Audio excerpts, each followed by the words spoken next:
Hello everyone, अहिले तपाईहरु हेर्दै हुनुहुन्छ मेरो लोकसेवा नोट युट्युब च्यानल। यदि तपाई यस च्यानलमा नयाँ हुनुहुन्छ भने कृपया यस च्यानललाई सब्स्क्राइब गरेर सहयोग गरिदिनुहोला ताकि आउने दिनहरुमा नयाँ यस्तै जानकारीमूलक भिडियोहरु लिएर आउने छु। हेलो एभ्रिवान, सम्पूर्णमा दर्शन नमस्कार सहित आज चाहिँ म एउटा नयाँ टपिक्स लिएर आएको छु। सो आजको टपिक्स रहेको छ भिटामिन्स। भिटामिन्सको बारेमा चाहिँ हामी छलफल गर्नेछौँ र जुन छलफल गर्नुभन्दा अगाडि चाहिँ हामी एउटा एमसीक्यूमा जाउँ है। एमसीक्यूमा रहेको छ टिबीको औषधि खाइरहेको बिरामीलाई कुन भिटामिन दिइन्छ भनेर एउटा एमसीक्यू रहेको छ। अप्सन नम्बर ए मा रहेको छ vitamin A, option number B मा रहेको छ vitamin B, option number C मा रहेको छ भिटामिन सी र अप्सन नम्बर डी मा रहेको छ भिटामिन डी। यसको बेस्ट एन्सर भनेको option number B, vitamin B भनेको छ है त। सो यसको यो एमसीक्यू सँगसँगै हामी भिटामिन्स टपिकको बारेमा चाहिँ छलफल गरौँ है त। भिटामिन्सलाई चाहिँ हामी एउटा माइक्रोन्युट्रिएन्ट्स भनेर पनि भन्दछौँ हैन। माइक्रोन्युट्रिएन्ट्समा चाहिँ एउटा भनेको भिटामिन्स पर्छ र अर्को चाहिँ मिनरल्स पर्छ हैन। तर अब सुरुमा चाहिँ हामी भिटामिन्सको बारेमा चाहिँ छलफल गर्नेछौँ है त। भिटामिन्सलाई चाहिँ हामी मेनली दुई भागमा विभाजन गर्न सकिन्छ। एउटा भनेको फ्याट सोलुबल भिटामिन जसमा चाहिँ भिटामिन ए, डी, ई र के पर्छ। त्यस्तै गरेर नेक्स्टमा भनेको water soluble vitamin. Water soluble भिटामिनमा चाहिँ भिटामिन बी कम्प्लेक्स र भिटामिन सी पर्दछ है त। सो द्याट आज चाहिँ हामी फ्याट सोलुबल भिटामिनको बारेमा चाहिँ डिस्कस गर्नेछौँ। सो हामी अगाडि बढौँ है त।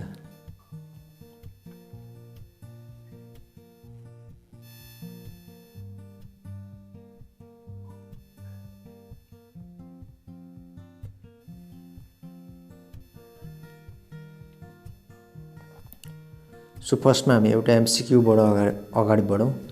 Most potent antioxidant vitamins is भनेर भनेको छ। अप्सन नम्बर ए मा रहेको छ vitamin A, option number B मा रहेको छ vitamin C, option number C मा रहेको छ भिटामिन डी र अप्सन नम्बर डी मा रहेको छ अल अफ दि एबोभ। यसको बेस्ट एन्सर भनेको चाहिँ भिटामिन सी है त। भिटामिन सी लाई चाहिँ हामी मोस्ट पोटेन्ट एन्टिअक्सिडेन्ट भिटामिन भनेर भन्दछौँ है त। सो हामी अब चाहिँ भिटामिन फ्याट सोलुबल भिटामिनहरू मध्ये भिटामिन ए बाट चाहिँ सुरु गरौँ है। फर्स्टमा रहेको छ vitamin A. Vitamin A mainly to types हुन्छ, यसको दुईटा फर्म हुन्छ हैन। फर्स्टमा भनेको भिटामिनलाई चाहिँ पहिलो नम्बरमा चाहिँ प्रिफर्म भिटामिन भनेर भन्छ हैन। जुन प्रिफर्म भिटामिन चाहिँ यसलाई हामी रेटिनोल भन्छौँ। यो चाहिँ एनिमल सोर्स अथवा एनिमलहरूबाट चाहिँ प्राप्त हुन्छ भने अर्को दोस्रो रहेको छ प्रोभिटामिन।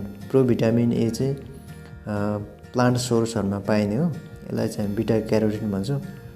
जुन यो चाहिँ changes in retinol in intestinal mucosa हैन, राम्रोसँग भिटामिन बनिसकेको हुँदैन अर्थात् बनिसकेको छैन हैन। जब इन्टेस्टाइनल अर्थात् हामी खान्छौँ तब चाहिँ इन्टेस्टाइनमा गएर चाहिँ यो चाहिँ रेटिनोलमा चेन्ज हुने हो हैन। सो यसलाई प्रोभिटामिन ए भनेर भन्छ। यो चाहिँ प्लान्ट सोर्सहरूबाट पाउँछ है त। सो हामी सोर्सको बारेमा हेरौँ। भिटामिनको सोर्सहरू के छ यसमा पहिलो नम्बरमा छ MCQ richest sources of vitamin A is भनेर भनेको छ। अप्सन नम्बर ए मा रहेको छ fish liver oil, option number B मा छ क्यारोट, अप्सन नम्बर सी मा रहेको छ एग्स र अप्सन नम्बर डी मा रहेको छ बटर है त। यसको बेस्ट एन्सर भनेको अप्सन नम्बर ए फिस लिभर ओइल भनेर भनेको छ र ऱ्यासनलमा भनेको छ फिस लिभर ओइल चाहिँ रिचेस्ट सोर्स अफ भिटामिन ए हो। जसमा चाहिँ दुईटा हुन्छ हैन। एउटा चाहिँ हालिबर्ड लिभर ओइल भन्ने हुन्छ, अर्को कड लिभर ओइल भन्ने हुन्छ। हालिबर्ड लिभर ओइल चाहिँ फर्स्ट, यो फिस लिभर ओइलको चाहिँ फर्स्ट अर्थात् रिचेस्ट सोर्स भनौँ न, फर्स्ट रिचेस्ट सोर्स चाहिँ हालिबर्ड लिभर ओइल हो। त्यस पछाडि चाहिँ कड लिभर ओइल आउँछ हैन। हालिबर्ड लिभर ओइलबाट चाहिँ हामी 100 ग्राम हालिबर्ड लिभर ओइल बराबर चाहिँ हामी 9 lakh international unit vitamin A चाहिँ प्राप्त गर्न सक्छौँ भने कड लिभर ओइलबाट चाहिँ 100 ग्राम कड लिभर ओइलबाट चाहिँ 18,500 इन्टरनेसनल युनिट भिटामिन चाहिँ हामी प्राप्त गर्न सक्छौँ है त। त्यसै गरी अर्को रहेछ क्यारोट। क्यारोट चाहिँ तपाईँको richest so among the plant source, plant source मध्ये चाहिँ रिचेस्ट सोर्स अफ भिटामिन ए भनेर चाहिँ हामी क्यारोटलाई भन्छौँ है त। त्यस्तै गरेर अर्को रहेको छ डेफिसियन्सी। भिटामिनको कमी भयो भने हामीलाई के हुन्छ त हैन, यहाँनिर राखिएको छ। फर्स्टमा रहेको छ नाइट ब्लाइन्डनेस, यसलाई चाहिँ हामी first symptoms of vitamin A deficiency पनि भनेर भन्छौँ हैन। त्यसै अर्को रहेको छ conjunctival xerosis, first sign of vitamin A deficiency भनेर आयो भने चाहिँ त्यसलाई हामी कन्जङ्क्टिभल जेरोसिस भन्छौँ भने first symptom of vitamin A deficiency चाहिँ नाइट ब्लाइन्डनेसलाई भन्छौँ। त्यसै अर्को रहेको छ जेरोप्थल्मिया। जेरोप्थल्मिया भनेको चाहिँ हाम्रो आँखा चाहिँ सुक्खा हुनु अर्थात् ड्राई आइज हैन। यसलाई चाहिँ हामी ocular manifestation of vitamin A deficiency भनेर भन्दछौँ है त। यो पनि कहिलेकाहीँ हामीले लोकसेवातिर चाहिँ सोधिरहेको हुन्छ। Ocular manifestation of vitamin A deficiency भनेको चाहिँ कुन हो भनेर सोधिरहेको हुन्छ। त्यतिखेर चाहिँ हामीले जेरोप्थल्मिया अर्थात् ड्राई आइज भनेर भन्ने हो है त। त्यस्तै गरेर अर्को रहेको छ बाइटर्स स्पट्स। त्यस्तै गरेर अर्को रहेको छ कर्नियल जेरोसिस। कर्नियल जेरोसिस पनि प्रोटिन्स डेफिसियन्सीमा पर्छ हैन। यसलाई चाहिँ हामी serious manifestation of vitamin A deficiency भनेर भन्छौँ है त। त्यस्तै गरी नेक्स्ट रहेको छ कर्नियल अल्सरेसन अर केराटोम्यालेसिया। यसलाई पनि जुन यो भिटामिन ए डेफिसियन्सीमै राखिएको छ, यसलाई चाहिँ हामी ग्रेभ मेडिकल इमर्जेन्सी भनेर पनि भन्दछौँ है त। सो हामी अगाडि बढौँ। अर्को रहेको छ रिक्वायरमेन्ट। भिटामिन ए को चाहिँ रिक्वायरमेन्ट के छ, डेली रिक्वायरमेन्ट हैन। हामीलाई कति रूपमा चाहिँ चाहिन्छ भन्दाखेरि एडल्ट मेल अर फिमेल अर्थात् एउटा जुन एडल्टमा चाहिँ हामीलाई 600 mcg 600 माइक्रोग्राम चाहिँ भिटामिन ए आवश्यकता पर्छ हैन। त्यस्तै गरेको प्रेग्नेन्सीमा एडिसनल 200 माइक्रोग्राम भनेको चाहिँ 600 प्लस 200 गरेर चाहिँ टोटल 800 माइक्रोग्राम चाहिँ प्रेग्नेन्सीलाई आवश्यकता पर्छ। त्यस्तै गरेको कुरा चाहिँ ल्याक्टेसनको लागि चाहिँ एडिसनल 350 माइक्रोग्राम, टोटल भनेको टोटल 950 माइक्रोग्राम चाहिँ भिटामिन ए आवश्यकता पर्दछ। त्यस्तै गरेर अर्को रहेको छ इन्फ्यान्टको लागि 350 माइक्रोग्राम चाहिँ भिटामिन ए आवश्यकता पर्ने भयो है त। त्यसै अर्को यहाँ एमसिक्यू दिएको छ target group for vitamin A mass distribution is भनेर भनेको छ। यो भनेको चाहिँ 6 देखि 59 महिनाको बच्चाहरूलाई, 5 वर्ष मुनिको बच्चाहरू चाहिँ भिटामिन ए मास डिस्ट्रिब्युसनको चाहिँ टार्गेट रूपमा पर्दछ है त। त्यस्तै गरेर albendazole target group for albendazole distribution is भन्नु चाहिँ 12 देखि 19 महिनाको बच्चाहरू पर्ने भयो है त। त्यसरी नेक्स्ट हामी अगाडि बढौँ। यहाँ चाहिँ भिटामिन एलाई चाहिँ हाम्रो कलेजले चाहिँ कतिसम्म स्टोरेज गर्न सक्छ भनेर चाहिँ क्वेसनमा छ। भिटामिन ए कलेजमा कति समयसम्म भिटामिन ए कलेजमा कति समयसम्म चाहिँ भण्डारण हुन्छ है त। अप्सन नम्बर एमा रहेको छ 6 महिना, अप्सन नम्बर बीमा 9 महिना, अप्सन नम्बर सीमा 12 महिना र अप्सन नम्बर डीमा 18 महिना र यसको बेस्ट एन्सर भनेको चाहिँ अप्सन नम्बर ए 6 मन्थ है। 6 महिनासम्म चाहिँ भिटामिन एलाई चाहिँ हाम्रो कलेजले चाहिँ स्टोरेज अर्थात् भण्डारण गरेर राख्न सक्छ है त। त्यसैगरी अर्को भिटामिन ए को ट्रिटमेन्टहरू के छ भन्दाखेरि यहाँनिर एउटा टेबल दिएको छ। हामी हेरौँ त टेबलमा चाहिँ डोज दिएको छ र टाइमिङ दिएको छ। त्यो पछाडि यो बच्चाहरूको उमेर समूह दिएको छ। फर्स्टमा रहेको छ child less than 12 month of age, 12 महिनाभन्दा मुनिको बच्चाहरू छ भने चाहिँ 1 लाख इन्टरनेसनल युनिट दिनु पर्यो प्रत्येक 6 महिना हैन, वन्स एभ्री 4 to 6 मन्थ, 4 देखि 6 महिना, प्रत्येक 4 देखि 6 महिनामा चाहिँ हामीले 1 लाख युनिट 12 वर्षभन्दा मुनिको बच्चाहरूलाई दिनु पर्यो। त्यसरी child more than 12 month of age, 12 महिनाभन्दा माथिको छ भने चाहिँ प्लस 1 लाख बढाउनु पर्यो हैन, 2 लाख इन्टरनेसनल युनिट। टाइमिङ भनेको वन्स एभ्री 6 मन्थ, प्रत्येक 4 देखि 6 महिनाको बिचमा चाहिँ दिनु पर्यो। त्यसैको अर्को छ न्युबर्न। न्युबर्नमा भनेको अब ठ्याक्कै हाफ दिनु पर्यो हैन, 50,000 इन्टरनेसनल युनिट जन्मने बित्तिकै। त्यस्तै गरेर वुमन 15 to 49 इयर्स भनेर भनेको छ, यसको लागि चाहिँ 3 lakh international unit within 1 month of delivery. Delivery भएको 1 महिनाभित्रमा चाहिँ 3 लाख इन्टरनेसनल युनिट भिटामिन ई चाहिँ जुन 15 देखि 49 वर्षको महिलाहरूलाई चाहिँ दिनु पर्यो। त्यसै गरी प्रेग्नेन्सी र ल्याक्टेसनको लागि चाहिँ 10,000 अथवा 20,000 प्रत्येक हप्तामा चाहिँ 10,000 अथवा 20,000 इन्टरनेसनल युनिट चाहिँ भिटामिन ए दिनु पर्यो है। यसको ट्रिटमेन्टको बारेमा चाहिँ यही छ है त। त्यसै अर्को जाउँ, यसको टक्सिसिटी के हुन्छ त हैन। भिटामिन ए को टक्सिसिटीमा के पर्छ भन्दाखेरि नर्मल्ली हैन, नजिया, भमिटिङ, अब skin डिस्क्वामेसन, enlarge liver, papillary oedema जस्ता जुन यो नर्मल टक्सिसिटीहरू चाहिँ देखा पर्छ है त। सो भिटामिन ए को बारेमा चाहिँ अब यति नै छ। सो हामी नेक्स्ट भनेको भिटामिन डी को बारेमा चाहिँ चर्चा गरौँ है त। Vitamin D is also known as sunshine vitamin और किडनी हर्मोन हैन। यसलाई चाहिँ हामी सनसाइन भिटामिन अथवा किडनी हर्मोन पनि भनेर भन्छौँ है। Vitamin D is divided into 2 types, vitamin D2 र अर्को भनेको भिटामिन D3 र साइन्टिफिक नेम पनि छुट्टा छुट्टै छ। भिटामिन D2 लाई चाहिँ हामी क्याल्सिफेरल भन्छौँ भने भिटामिन D3 लाई चाहिँ कोलेक्याल्सिफेरल भनेर भनिन्छ है। सो यहाँनिर एउटा इम्पोर्टेन्ट लाइन छ, cheapest source of vitamin D भन्नुहुन्छ सनलाइट है। चिपेस्ट सोर्स, सबैभन्दा सस्तो स्रोत भनेको चाहिँ भिटामिन डी को सनलाइट, जुन चाहिँ 10:30 देखि 30 मिनटको सनलाइट भनेर भन्छ हैन। भने richest source of vitamin D भन्नु चाहिँ सनलाइट हुँदैन है त। Richest source of vitamin D भन्नु चाहिँ जुन हामीले अघि पनि हेरेका थियौँ, ह्यालिबर्ट लिभर ओइललाई चाहिँ हामी richest source of vitamin D भनेर भन्छौँ है त।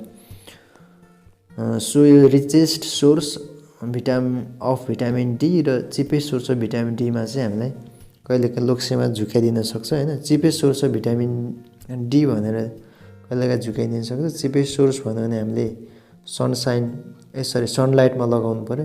र richest source of vitamin D छ भने चाहिँ ह्यालिबर्ट लिभर ओइल नै चुज गर्नु पर्यो है त। र अदर सोर्सेसमा भनेको अब चिज, बटर, मिल्क हैन, तिनै पर्छन्। ह्यालिबर्ट लिभर ओइल भनेको फर्स्ट हो, अघि पनि आयो। कड लिभर ओइल सेकेन्ड र सार्क लिभर ओइल चाहिँ त्यस पछाडि आउने भयो। सबैभन्दा फर्स्ट भनेको चाहिँ ह्यालिबर्ट लिभर ओइल नै हुने भयो है त। सो हामी अगाडि बढौँ। नेक्स्ट रहेको छ रिक्वायरमेन्ट हैन। अब यसको रिक्वायरमेन्ट के छ त हैन। यसको रिक्वायरमेन्टमा हामी जाउँ। एडल्टको लागि चाहिँ 400 इन्टरनेसनल युनिट अथवा 10 माइक्रोग्राम चाहिँ भिटामिन डी हामीलाई आवश्यकता पर्ने भयो भने नर्मल इन्फ्यान्टको लागि चाहिँ 200 अथवा 5 microgram half dose of the adult हैन। एडल्टको लागि 10 माइक्रोग्राम छ भने नर्मल इन्फ्यान्ट अर्थात् बच्चाको लागि अभियसली 5 माइक्रोग्राम हुने भयो भने। अब यसको डेफिसियन्सी भयो भने के हुन्छ भन्दाखेरि अब बच्चाहरूमा रिकेट्स हुन्छ, rickets in children and osteomalacia in adult है। ठुलो मान्छेमा चाहिँ ओस्टियोमालासिया हुन्छ र बच्चाहरूमा चाहिँ रिकेट्स भन्ने डिजिज अर्थात् डिसअर्डर चाहिँ हुने गर्दछ हैन। सो हामी अगाडि बढौँ। यसको फङ्सन चाहिँ अब के छ त हैन, फङ्सन हेरौँ। अब फङ्सन रहेको छ जुन इन्टेस्टाइनमा चाहिँ यसले चाहिँ इन्टेस्टाइनल एब्जर्प्सन जुन क्याल्सियम र फस्फोरसको इन्टेस्टाइनल एब्जर्प्सन चाहिँ बढाउने काम गर्दछ है। त्यस्तै गरेर बोनमा जाने भने अब जुन मिनरलाइजेसनको कुराहरू बढाउने हुन्छ हैन, र बोन रिजर्प्सन अनि कोलाजेन म्याचुरेसनको कुराहरूमा पनि यसले एकदमै राम्रो चाहिँ हेल्प गर्छ है। त्यस्तै गरेर किडनी जाने भने यसलाई किडनी हर्मोन पनि भनेर भनिन्छ हैन। यसले चाहिँ जुन ट्युबुलर रिएब्जर्प्सन क्याल्सियमको ट्युबुलर रिएब्जर्प्सनलाई चाहिँ बढावा दिने काम गर्दछ है त। स्वर कुरा छ अदर्समा चाहिँ अब पर्मिस नर्मल ग्रोथ अब सामान्य ग्रोथको लागि विकासको लागि पनि यसले चाहिँ काम गर्ने भयो हैन। र बच्चामा चाहिँ यो ट्रिटमेन्टको कुरा हो हैन। जुन बच्चामा चाहिँ 60,000 international unit daily for 10 days 10 दिनको लागि चाहिँ 60,000 इन्टरनेसनल युनिट चाहिँ हामीले बच्चाहरूको लागि चाहिँ विशेष गरेर दिन पर्यो है त। सो भिटामिन डी को बारेमा यति नै छ। अब हामी नेक्स्ट अर्को भिटामिन डी तर्फ लागौँ है त। अर्को भिटामिन रहेको छ भिटामिन ई। यसलाई चाहिँ हामी यसको थुप्रै नामहरू छ है। यसको केमिकल नेम अफ भिटामिन ई भनेको चाहिँ टोकोफेरल र टोकिटिनोल्स भनेर भन्छ हैन। यसलाई चाहिँ हामी ब्युटी भिटामिन भनेर पनि चिन्छौँ। अब यसको नामहरू थुप्रै छ हैन। Also known as beauty vitamin, anti sterility vitamin, anti aging vitamin हैन, एन्टिअक्सिडेन्ट अनि एन्टी इन्फेक्टिभ भिटामिन पनि कतै कतै भनिन्छ हैन। यसलाई चाहिँ एन्टिअक्सिडेन्ट भिटामिन किन भनिन्छ भन्दाखेरि जुन सेल इन्जुरी अर्थात् कार्सिनोमाहरू हुनबाट चाहिँ यसले एकदमै ठुलो जो बचाउँछ है त। जस्तै पोटेन्ट एन्टिअक्सिडेन्ट भनेर पनि अघि आएको थियो। सो यसले चाहिँ कुनै पनि इन्जुरीहरू भयो भने चाहिँ त्यसमा चाहिँ हिल गर्न चाहिँ एकदमै सहयोग गर्छ। सो यो भेरी इम्पोर्टेन्ट भिटामिन हो। त्यसो गरेर यसको रिक्वायरमेन्ट भनेको चाहिँ 8 देखि 10 mg पर डे, प्रत्येक दिनमा चाहिँ 8 देखि 10 mg पर डे, 8 देखि 10 mg सम्म चाहिँ दिनको हामीलाई आवश्यकता पर्छ। अथवा 0.8 mg per gram of essential fatty acid भनेर भन्छ। यसलाई चाहिँ हामीले याद गर्ने कुरा हो। सो नेक्स्ट रहेको छ सोर्स। अब यसको सोर्सहरू के छ त हैन। सोर्सतिर जाउँ। सोर्समा भनेको भेजिटेबल ओइल्स, कटन सिड हैन, sunflower seed, egg yolk, butter etc यस्तै कुराहरूमा चाहिँ अब यो पाइन्छ। अनि food rich in unsaturated fatty acid are rich in vitamin. जुन अनस्याचुरेटेड फ्याटी एसिड धेरै भएको खानाहरू छ हैन त्यसमा चाहिँ भिटामिन ई चाहिँ एकदमै हाई हुन्छ भनेर भन्न खोजिएको छ। ओके। सो नेक्स्ट रहेको छ डेफिसिएन्सी। डेफिसिएन्सी भने यसले मसल विकनेस। अब ठ्याक्कै यसको डेफिसिएन्सी नै भनेर अब त भनिँदैन हैन। तर पनि अब मसल विकनेसहरू, अब degeneration of retina, hemolytic anemia in newborn जस्ता अब डेफिसिएन्सीहरू चाहिँ राखेको छ हैन। अब ठ्याक्कै तर यसले गर्दा चाहिँ यो हुने हो भन्ने चाहिँ होइन है त। सो भिटामिन ई को बारेमा यति नै छ। सो हामी नेक्स्ट जाउँ भिटामिन के हैन। फ्याट सोलुबल भिटामिन मध्ये अर्को नेक्स्ट भिटामिन रहेको छ भिटामिन के। केमिकल नेम भनेको यसको फाइलोक्विनिन, मेनाक्विनिन, मेनाडियोन भनेर भन्छ है। सो यसलाई पनि हामी दुई भागमा चाहिँ डिभाइड गर्छौँ। भिटामिन के1 एन्ड के2 हैन। यो चाहिँ दुईटामा डिभाइड गरेर हामी हेरौँ। भिटामिन के2ले चाहिँ जुन हामीले इन्टेस्टाइनल ब्याक्टेरियाहरूको चाहिँ सिन्थेसाइज्ड गर्ने काम गर्छ हैन। भिटामिन के2 चाहिँ सिन्थेसाइज्ड बाई इन्टेस्टाइनल ब्याक्टेरिया। जुन हाम्रो भिटामिन के2 चाहिँ हाम्रो इन्टेस्टाइनल ब्याक्टेरियाबाट चाहिँ सिन्थेसाइज अर्थात् सिन्थेसिस हुन्छ हैन। भने भिटामिन के1 चाहिँ हाम्रो specially found in dark green vegetables हैन। हाम्रो हरिया सागपातमा चाहिँ विशेष गरी पाइन्छ हैन। सो अर्को फलफुल, गाईको दुध, भैँसीको दुध, मान्छेको दुध हैन, ह्युमन मिल्क, काउ मिल्कहरूमा चाहिँ यो भिटामिन के चाहिँ पाउने भयो। भने अब यसको डेफिसिएन्सी भनेको चाहिँ के हुन्छ भन्दाखेरि अब मेन सबैभन्दा इम्पोर्टेन्ट डेफिसिएन्सी भनेको चाहिँ ब्लिडिङ डिसअर्डर हुने भयो हैन।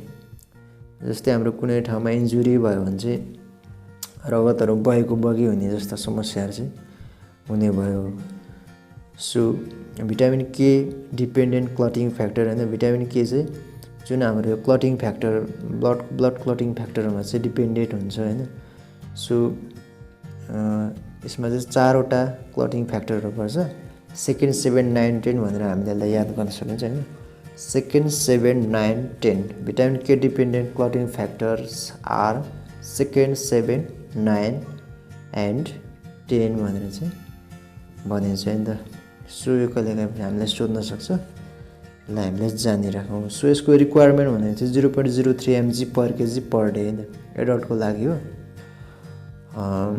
बच्चाको लागि चाहिँ अब यसमा छैन हैन। विशेष गरी 0.03 mg पर केजी पर डे चाहिँ भिटामिन के को रिक्वायरमेन्ट भयो है त। सो भिटामिन ए को बारेमा पनि यति नै रहेको छ। सो हामी एमसीक्यू रहेको छ एक दुईवटा, त्यतातिर जाउँ है त। सो एमसीक्यूमा सोधिएको छ pulse protein is lack in भनेको छ हैन। अप्सन नम्बरमा छ भ्यालिन, अप्सन नम्बर बीमा छ मिथियोनाइन, अप्सन नम्बर सीमा छ लाइसिन, अप्सन नम्बर डीमा रहेको छ अल अफ दि एबोभ। यसको बेस्ट एन्सर भनेको चाहिँ अप्सन नम्बर बी मिथियोनाइनमा चाहिँ पल्स प्रोटिन इज ल्याक हैन। Pulse protein is lack in methionine amino acid हैन। जुन अगाडिको भिडियो एपिसोडमा लिमिटिङ अमाइनो एसिड भनेर चाहिँ हामीले पढाएको थियौँ। त्यहाँ चाहिँ जुन मैले चाहिँ त्यहाँ जुन पल्सेसहरूमा यो पाइन्छ भनेर भनेको छु, तर त्यसमा चाहिँ लिमिटेड पाइन्छ क्या, एकदमै कम्ती पाइन्छ भनेर चाहिँ हामीले बुझ्नु पर्यो है त। स्वरको एमसीक्यू रहेको छ cereals protein is lack dot amino acid. Option number एमा रहेको छ भ्यालिन, अप्सन नम्बर बीमा लाइसिन, अप्सन नम्बर सीमा रहेको छ थ्रियोनाइन र अप्सन नम्बर डीमा रहेको छ both B and C. Option रहेको छ बोथ बी एन्ड सी र अप्सन नम्बर डी हैन। लाइसिन र थ्रियोनाइनमा चाहिँ सिरियल्स प्रोटिन ल्याक हुन्छ, अर्थात् लिमिटेड हुन्छ, अर्थात् कम्ती हुन्छ भनौँ न भनेर हामीले बुझ्नु पर्यो। स्वरको रहेछ मस्ट हिट सेन्सिटिभ भिटामिन भनेर चाहिँ हामी भिटामिन सीलाई भन्छौँ है त। Most heat sensitive vitamin is vitamin C. So आजको लागि यति नै। So thanks for watching, bye by.